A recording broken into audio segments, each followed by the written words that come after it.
and welcome back to DevOps Thursdays.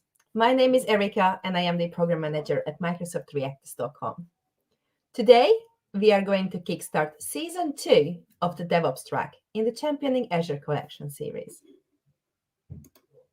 But before we carry on, I just want to say a quick word about Microsoft's Code of Conduct. We all come from different backgrounds, but we are all here to learn. So please be kind and considerate to others. Thank you. In today's session, we are joined by two fantastic speakers, Magnus Timner and Mattias Olofsson. If you've been following season 1, they are a familiar face to you by now. But if you don't know them yet, well, they are both developer technologies MVPs, software engineers, developers, DevOps community leaders here in Stockholm, and colleagues during the daytime in Stockholm at a company called Solidify in Stockholm. In season 1, Magnus and Mattias introduced GitHub Actions, the platform for automating workflows in GitHub. In the introduction, they focused on the fundamentals and how to set up CI/CD workflows to build and deploy .NET applications to Azure. In today's session, they show you how to apply GitHub Actions for more advanced scenarios, including automating project tasks, such as closing stale issues, integrating automation issues to enable IssueOps workflows, or creating custom actions to enable reusability in your automation workflows. The session is going to run for about 45 minutes, and we will have time for questions at the end. I think I've spoken enough, so let me welcome here our speakers. Hello, guys. Hi, and welcome back to another DevOps Thursdays. Hello, Rika. Thank you. Hi. Nice to be back to do a presentation again. Yes. Yeah. So today we're going to talk about a little bit more about working with GitHub Actions. Earlier season, as Rika said, we have been talking about GitHub Actions, but with the focus of CI/CD. Today we're going to talk more about what other stuff you can do with GitHub Actions. We have some fun demos to share with you guys. Yeah, looking forward to it. In season 3, we have 3 sessions. All 3 is going to be run by you, and you are going to be covering GitHub. So this is fantastic. And actually, before I forget, to our audience, I have another slide here. So our speakers, Mattias and Magnus, have created some learning resources for you. I'm going to drop these in the chat, but just make sure you can take a screenshot and then look them up. But yeah, I'll just drop them in the chat as well in a second. Yeah. So yeah, I think I'm just going to put myself in the background now, and you're up. Okay? Great. Let's get started. Yep. Yeah. Thank you. I see you soon. Thank you. See you. So let's switch over to the presentation. Yep. And yeah, we want to get started. Yeah. So the topic for today is DevOps working with GitHub Actions, and we'll jump right into the presentation. I think we had the presentation of us already, so let's fast forward, right? Yeah. So the learning objectives of today is understand more of the components involved in GitHub Actions. We're going to show you a little bit how to automate other tasks than just CI/CD.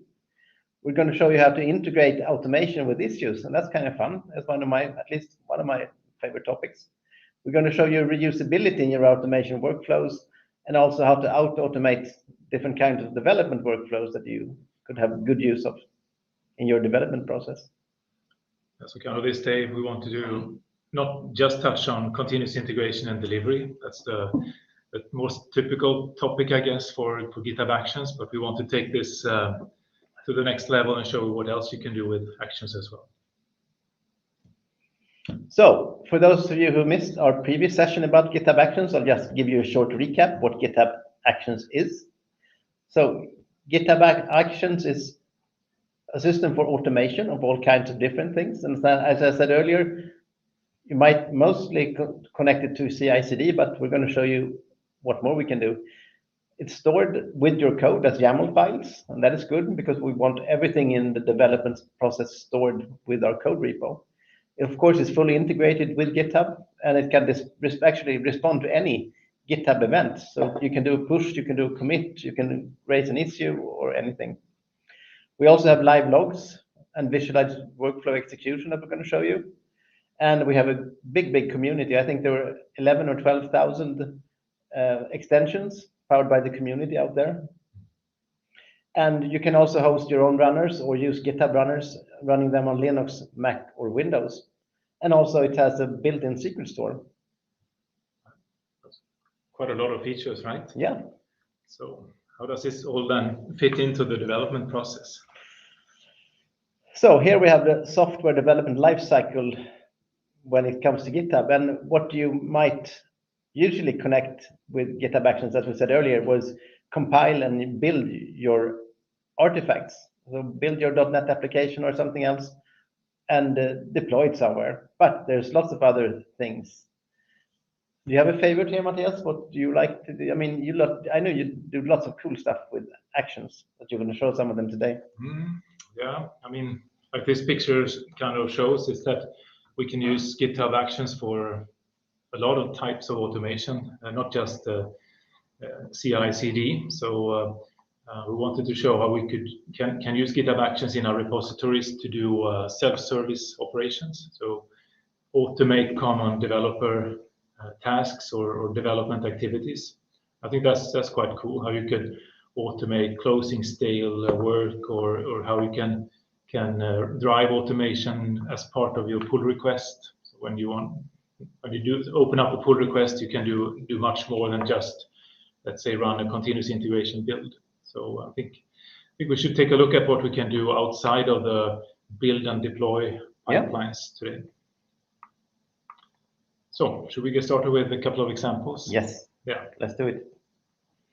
So I selected a couple of examples here that I've used previously, and those uses the GitHub Marketplace, where we have lots of good stuff when it comes to CI/CD, but also other automation tasks.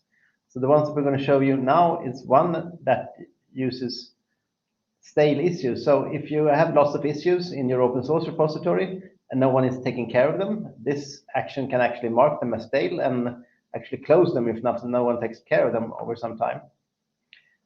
There's also another sample I'm not going to show you, but we do a lot of open source stuff ourselves, and previously at least we worked a lot with having our planning in Azure DevOps. We still have some within Azure DevOps, and when someone posted an issue in one of our open source repositories, we wanted it to create a work item, a task, or a product backlog item in Azure DevOps. That's another sample. But let's get started with the close stale issues. Should we just go into the marketplace and take a look at that first? Yeah, I can be the driver. Yeah, please do. Keep talking. Sure. So want to go to here, I guess, marketplace. Yeah. So here we have the marketplace, and we can search for application or actions. So today we're going to look at actions. So let's just see what we can find when it comes to stale. So we got it right on top there, close stale issues. We have a couple of other stale stuff as well, but let's go for the first one, close stale issues. And here we can see some information about it. Like any other thing in GitHub Marketplace, we have a nice description of what it is. We can see the latest version. We can see the people using it, working with it, and how many stars we have. We can also see that this stale application is a very verified creator. And if we know that, we can feel a little more safe that it's good things behind it. And if we go further down in this description, we can see all about how to use it. And we can find good samples of how to create this action.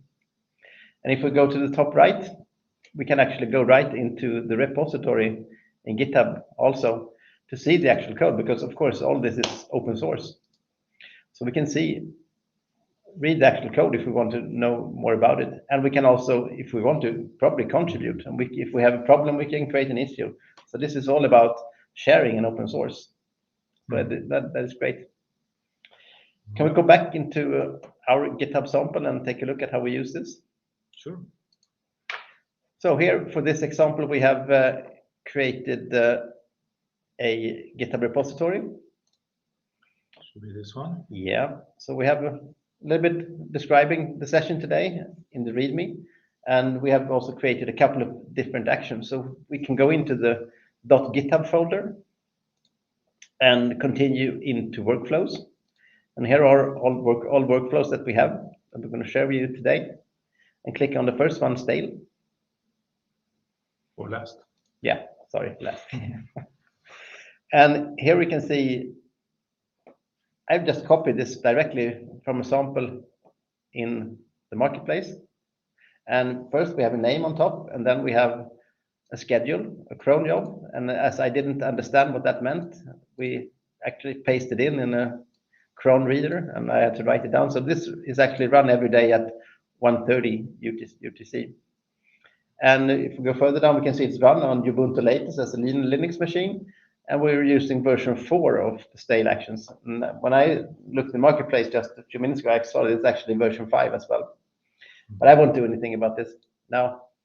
And we can see that there's a message, and we can see how long time it takes before the stale work items go stale, 30 days, and how many more before they're closed. So can we go and take a look in the actions folder, how the log looks when we are running this? I think so. And go back down to close stale issues with PRs. And just click on the workflow and on stale.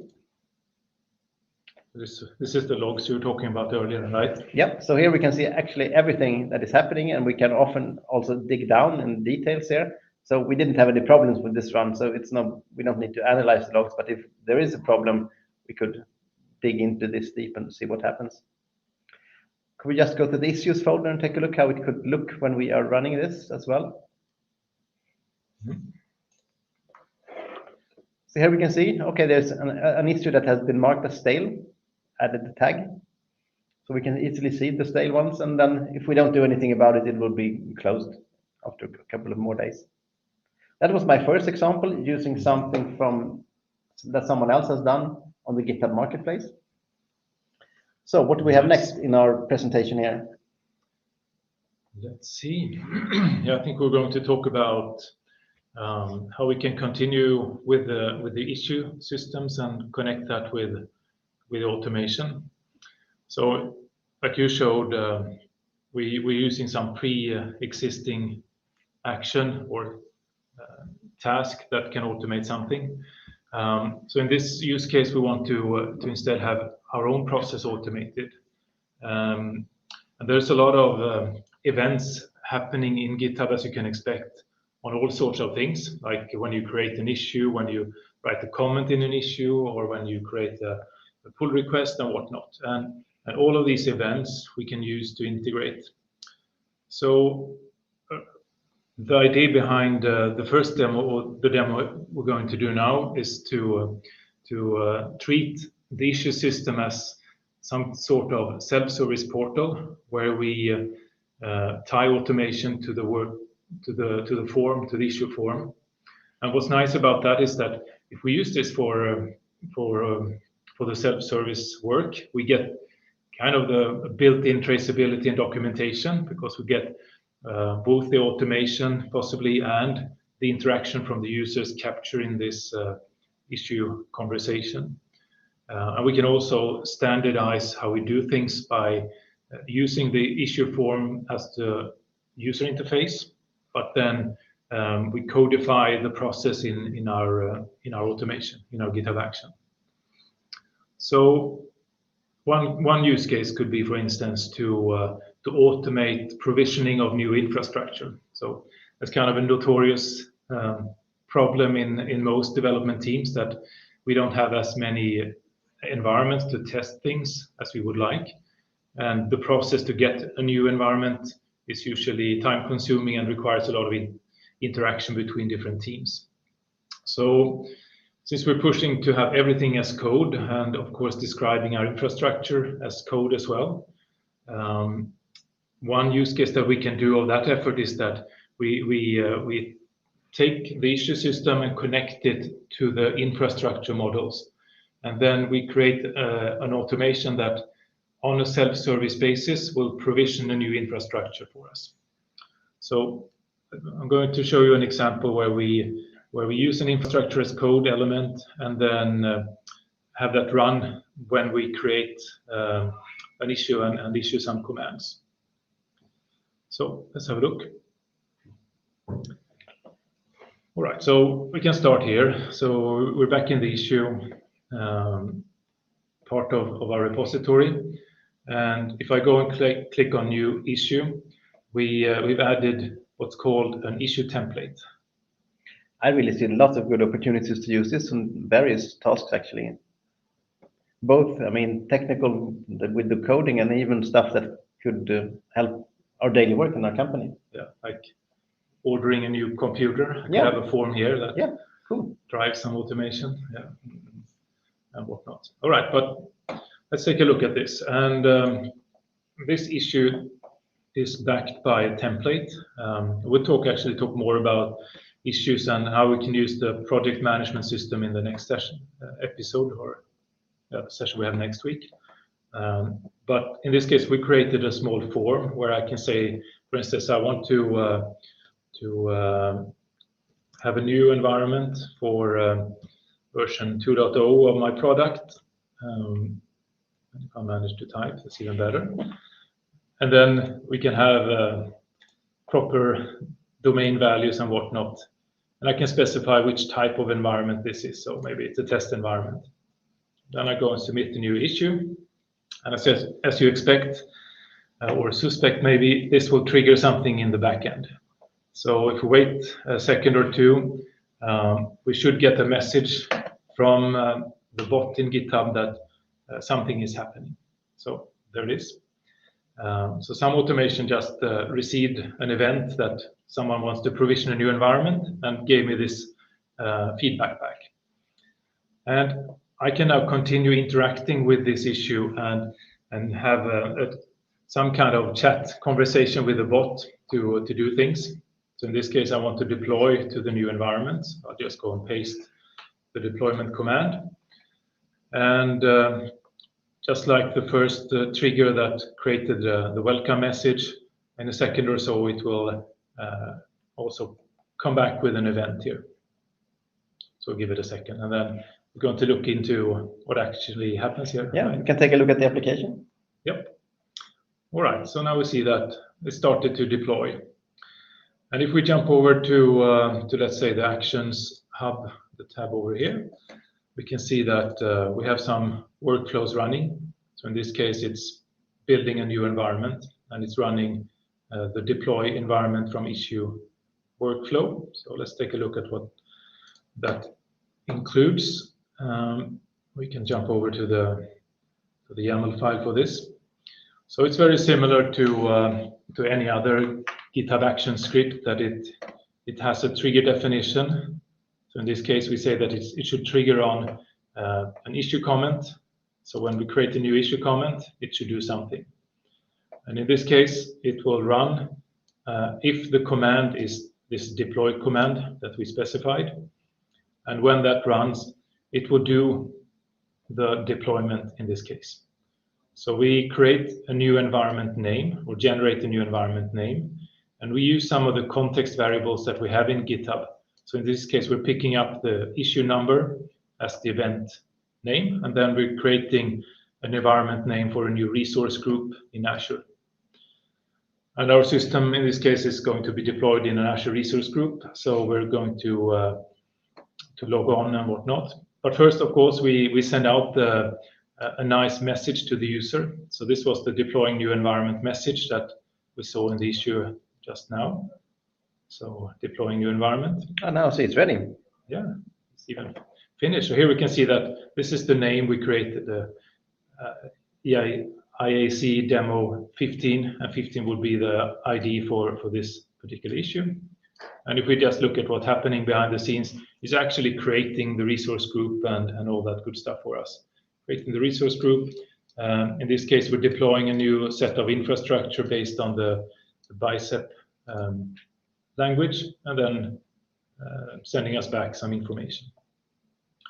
So a lot of stuff happening here behind the scenes, but the core thing is that we're using a new trigger. We use some of the context variables to generate a unique ID, and then interact with the issue. That's a nice feature. We can easily write messages back to the user, and then this is essentially continuous delivery code, right? Deploying something. And if we take a final look at the workflow here, we can see that the link it points to is actually now an empty but running website. So we should, of course, add some deployment to this for the real application, but at least we provision a new environment so we can start deploying to it. Yeah. And how does this look in the Azure portal? Let's see if I have it here already. I'm going to, I need to log in to get to show you that. In this case, feels like you don't trust me. You think I You never know. Yeah. Just could be just a screen or something. I don't know. A screen dump. Let's see. Yeah, of course, this is all the good stuff happening in this resource or in this Azure subscription. So let's take a look at the resource groups. And yeah, we actually have one with the same number at least. Yeah, we have stuff here. Was it 15 now or yeah, whatnot? 15. 15. So it deployed a couple of resources, and yeah, we'll see here that in our repository where that went. Yeah, we have the infrastructure as code file here that just to prove to you that it's actually creating like an app service and an app service plan. So yeah, this is real stuff happening here. And we'll come back to show a couple of other examples how we can improve this process, to do variations of this process as well. But I'm thinking this is enough for the demo right now. Yeah, let's continue. Go back to the PowerPoint. Mindful of time, yeah. So we have a couple of extensibility points. We have been talking about the marketplace already. That's public actions. We have something called workflow templates. We're not going to show you that today, but that is if you want, when you start a new workflow, you can have your organization's special template with some prepared stuff if you want to. So it's quite easy to do those, and you just add it in a specific folder and they will show up when you do your new workflows as well. But we're going to talk about something else, and that is reusable workflows and custom actions actually. So let's say we have something that we do and we want to be able to use that from different actions. Like say we have something we want to break out that we do often, and with those you can create custom actions to be able to reuse those. And they can be implemented like in JavaScript or Docker or just composite actions, and that's a list of actions in the workflow file. And they can all be published publicly if you want to in the GitHub Marketplace. They can be internally shared within your organization, or you can just use it privately. So I think we should go in and take a look at the sample we have there. Yeah, I see a use case for me already. So let's have a look. Yeah, so we have this action here. We can go into the Hello World action here. So here we have a Hello World, a real simple thing. It really doesn't do anything other than say Hello World, but it just shows us how we can reuse stuff that is in other places. So you can build up a code repository for your organization or for yourself or something. So here we see we have a job that is run on Ubuntu latest, then we do a checkout with your code, and then we have where it says uses, then we have Solidify demo, composite actions, hello, and then we have the version of the action we want to use. So Then we send them in a variable monad the octocat, and then we do something with random numbers. So let's go into the composite action and take a look how it looks. There we have it. So here we have a couple of different composite actions, just for demo-wise. We have an Azure Key Vault, we have an hello, we have Helm Publish and Helm Upgrade. So we'll go for the simple one that I created for this demo, just actions YAML here. And this is the chunk of code that is called from the action for reusability. So instead of having this chunk of code in every build you would like it, you can just break out the code you want to and reuse it. So it doesn't do much actually. I mean, it has a description here and some inputs and a random number generator. And then with the variable using, it says composite, that we're doing this as composite actions. And then we just run a couple of steps here and return a value. So it's really easy and quite good actually, if you have stuff you want to reuse in several builds instead of including them in every one. Yeah, because pipelines as code, you need to treat it as code, right? So you need to have some way to refactor when the workflows gets complex, and you want them to be maintainable, and you want to be able to share logic between the different workflows that you have in your team. So now this looks like a really easy way to abstract away some of that. Yeah, you can reduce complexity a lot. Yeah. But enough with that. Let's go back, and I think you have a real cool sample as the next thing to show. All right. You don't want to run this? No? Yeah, we can take it. We don't need to run it. We can take a look at the log, actually. That's a good idea. So here we can see the job that we have, and we're running. We got an error here. I think that's just my machine. So yeah, hope so, because this actually used before. It's green. Yeah. Yeah.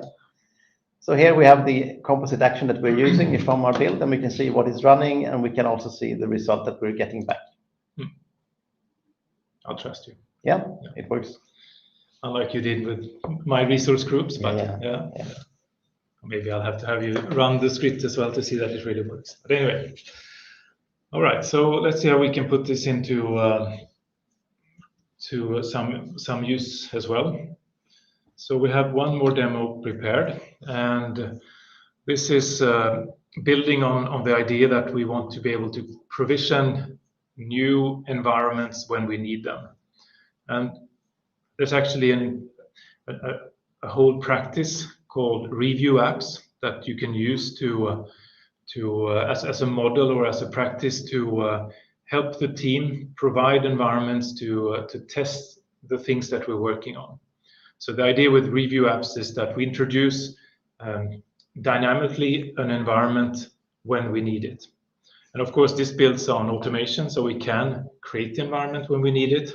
So it shouldn't be a big process to get it done. Of course, we can have manually created reusability, but we want this to be instant. As soon as we make a change, it should be an environment ready for it. So that's kind of a new version of the thing you showed us earlier with an issue. You do similar things, but with another use case? Yeah, I think so. So, I mean, it starts with we have GitHub Actions to be like our integration or automation platform, and then we have infrastructure as code, so we can model environments and create them on demand. And then we have the CD part that we've been talking about forever, right? To build and deploy. And now we're kind of putting this together. And the previous example was to have an issue template to trigger a deployment. In this case, we're going to use a pull request instead. So the idea here is that when we start working on something, we create a new branch, a topic branch or a feature branch. And then as soon as we create that branch, we trigger some automation that goes and create a new environment and deploys the application to it. And of course, if we just create a new branch, that might not be so interesting. So it's rather when we first commit something to that branch and open up a pull request, let's say. But you can find other events, of course, if you want to create a new environment whenever you branch. Okay, figure out how to plug in the automation for that. If you want to do something on every push to the branch, do that. But in this case, we want to have a flow where I work on stuff, I'm ready to have someone review it. I open a pull request. That's kind of the common pattern in GitHub or in Git. Then that should generate a review app. And if it works, great. Then I can merge, and then we can promote the code to production eventually. But usually, honestly, it takes a couple of turns before we get it right. Yeah. maybe it didn't quite do the right thing or didn't do the things right, then we push again, and the update to the pull request will then update the review app. And eventually, when we merge and close the PR, then we want the environment to be cleaned up. Because like you saw in my resource group list, I have a lot of environment that no one goes and cleans up. That's no good. So if we can have that in the process as well, we both get the environments created when we need them, but we also clean up when we're done using it. Right, so let's take a look at what this could look like. So on the automation side, we've set up a couple of different workflow here. So the big one is called deploy review app. And in this workflow file, we're essentially doing the same thing as we did in the GitHub issue demo, but we're now listening to the pull request event, and then specifically for open, reopen, synchronize, which is update or closed changes to the pull request. And what we've done here is that we created 3 jobs, one for the creation event, and then we conditionally checking for open and reopen, and then we run one of these refactored scripts. So in this case, we're running a shared deploy, and then if it's an update, we're running a shared update, shared workflow, and passing in the necessary information to this generic script. So since this is going to take a little time, let's go and make a code change and trigger a pull request to see what happens. So let's do it the easy way, right? So we'll just put in some white space stuff. Hello. And of course, the important thing here is that we want to create a new branch so we can do the pull request. So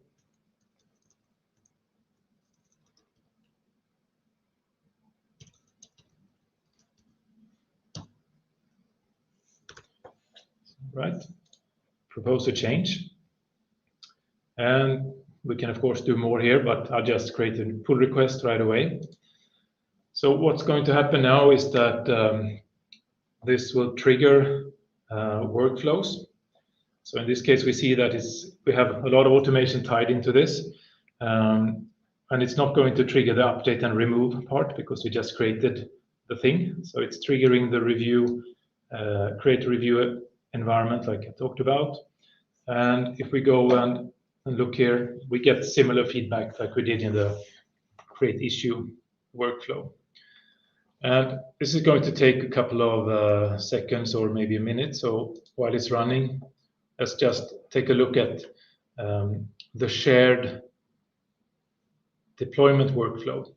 So this is,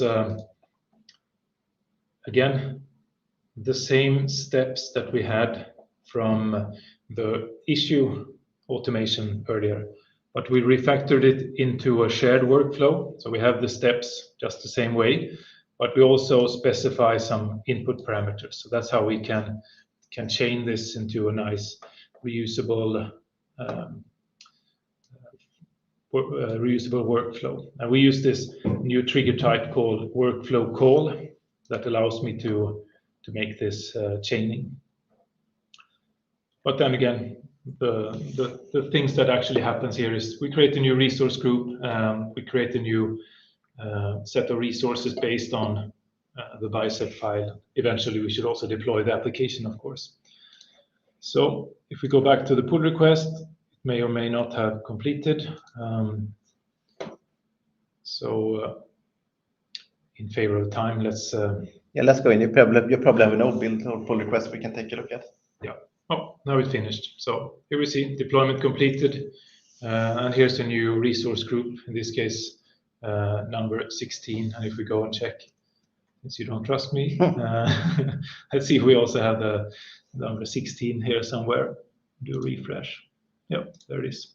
So again, we can continue and update and eventually also close the pull request. And then, as you can expect, it will trigger the other events. So closing the pull request will clean up the environment. Clean up the environment in this case. So this is really useful. Yeah.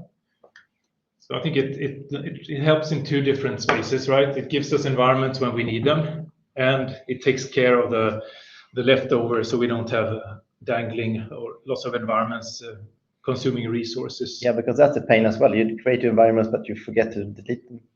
Yeah, and usually why the ops guys are hesitant to give us new environments because we don't give them back. Yeah. All right, so that's kind of what we were up to in this session. And as a summary here, I mean, as we said, shown you today, GitHub Actions has lots of other use cases in your software development lifecycle. I mean, we have CI/CD, of course, but today we have showed you some samples of developer efficiency and different kinds of automation we can use. And as we say in the end here, remember, GitHub Actions is code. So yeah, you should refactor and generalize and try to build your own cool stuff here. It's only your own imagination because that's the limit what you can do. Yeah, so hopefully you got some new ideas that, again, not just build and deploy here. You can do GitHub Ops or IssueOps. You can do pull request automation and all sorts of cool stuff. So it would be interesting to get some feedback on ideas for what you can do with this. But otherwise, we have some resources to get you to dive into all of the topics we talked about today. And Erika posted those in the chat as well. Yeah, so make sure to check them out. And then, yeah, then we'll be back next week, right, to talk about. Yeah, more stuff about GitHub issues and discussions to run and how to run your agile projects with the help of that. But let's open up for some questions if you have any. Yes, thank you. Thank you, guys. Thank you so much for being with us today. Let's just remove the app. So, yes, thank you. Thank you for being here with us today. And you put up a slide about next week, next week. And actually bring that up again just to,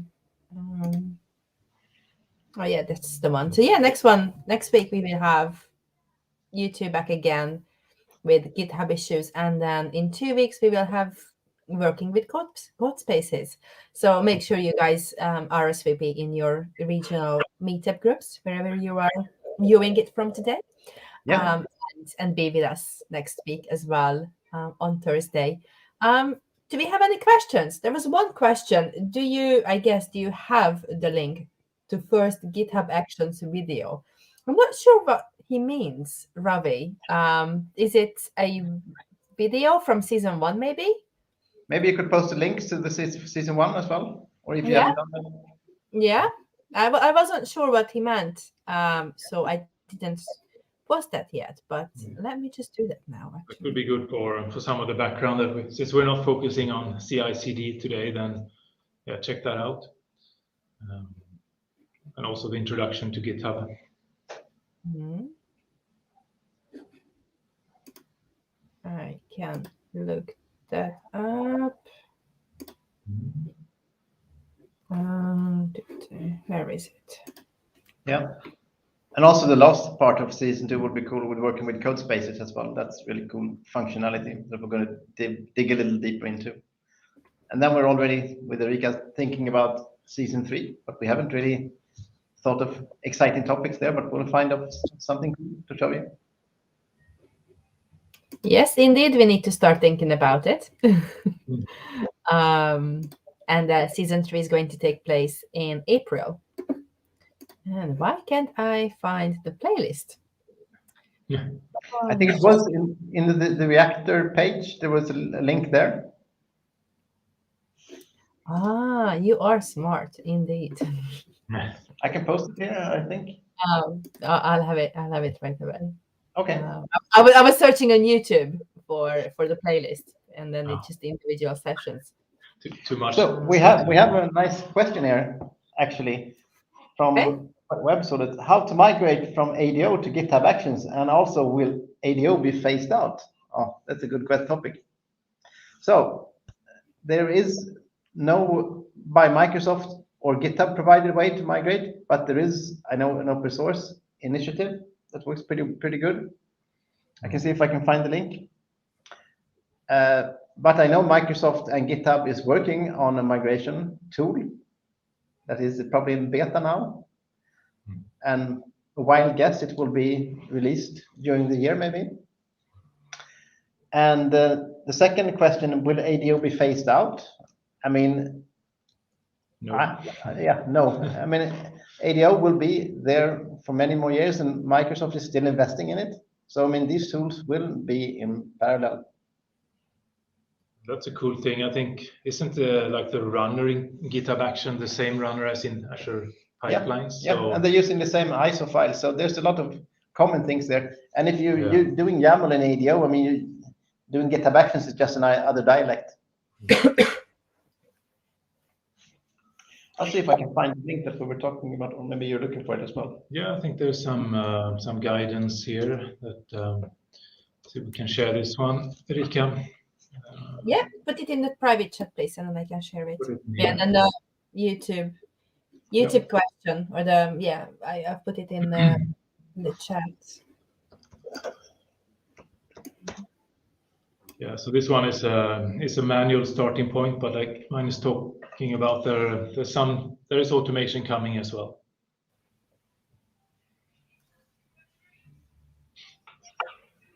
Yeah. Any more questions? Yes, there is another one.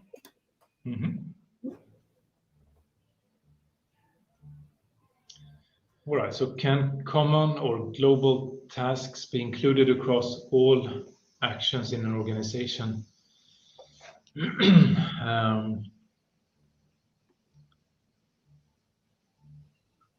think we can interpret that question in a couple of ways. So do you mind sharing a little bit more context? But I would say, I mean, if you have an organization and you have what we showed you with the composite actions, those can be shared with the entire organization. Yeah, so if you put actions or any type of actions in a repository, then you can control the scope for how others can access that. So it can be public or it can be private. So then it's up to you to specify what part of the organization can use it. But yeah, that's possible.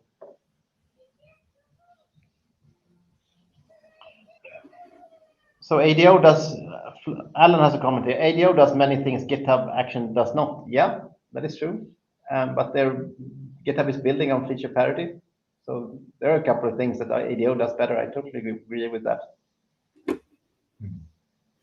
Yes, and then Surav had further explained, I think, like making some stages tasks as mandatory. Right. Not at this point. So if you use what's called reusable workflows, then you can use those shared across the organization. And then if you put them in a repository where it's some governed process, then you can control, of course, who gets to modify the process, and you can include the required steps in that. And then you have to promote the use of that template, but there's very little enforcing at the moment in GitHub Actions. And Alan has a follow-up comment here. You can call GitHub Actions from ADO. Yeah, you can do that. So we talked about different trigger types, right? So there's another trigger type that is used for integration purposes. That's called.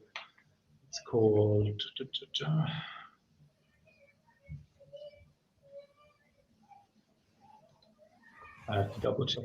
Yeah. It's not workflow dispatch, but it's something similar. So. So while you look for that, Alan has another question. What are the costs for GitHub Actions for an enterprise? So it's a kind of same cost module as in Azure DevOps. If you run your own private runners, it doesn't cost anything. If you use Microsoft or GitHub hosted runners, there is a cost of the amount of time you're running the CPU and how many agents you use. Yep. And I can't remember the price model by heart, but it's quite similar. So no big change differences there. So you pay for the CPU, and in some place, sometimes depending on storage, if you use, but that's if you use the package part, of course. I think this is It's like this factor that if you run it on a Linux machine, it costs 1 unit. Yeah. And then if it's on Windows, it's 2 units. And if it's on a Mac, it's 4 units. 10, I think. 10. Yeah, so you should, I mean, if you want to build, you should absolutely, if you use the hosted runners, you should actually run on Linux. That's the cheapest way, and what I think is the fastest way to do it as well. But of course, you can't maybe run everything you need to do on Linux. Thank you. Any more questions? If no more questions, then we are going to wrap up today's session, and we will let Magnus and Matthias to enjoy the rest of their evenings. Thank you very much. We have another more question. Alan. If you use marketplace items in ADO, is there an equivalent for GitHub Actions? Yeah, there is the GitHub Marketplace that we showed you. Maybe you were not in there, Alan, when we talked about that. Can you post? Let's post a link to the GitHub Marketplace. Yep. Just like this. Yeah, you did talk about it in the beginning of your presentation. Yeah. So yes, this video is going to be on demand on YouTube within 24 hours. So Alan, if you have missed it, you can always come back and review the video where the guys are talking about it. But I will post that link now here in the chat for you, Alan. Is that the right one? Did I copy the right one? Marketplace. No, sorry, I copied the wrong one. You can just Google or Bing GitHub Marketplace and you'll find it. So. Yeah, this one. This one is the right link. Yeah. Yeah. Nice. No more questions? In that case, have a nice evening, everyone. Yes. Thank you so much, Magnus, Matthias, for being with us again. And I see you next Thursday. Yes. Yeah? So have a nice evening. Bye. And you guys out there, thank you for being with us, and enjoy the rest of your day or evening from wherever you are viewing. And I hope to see you here next week as well. Thank you. Bye. Bye.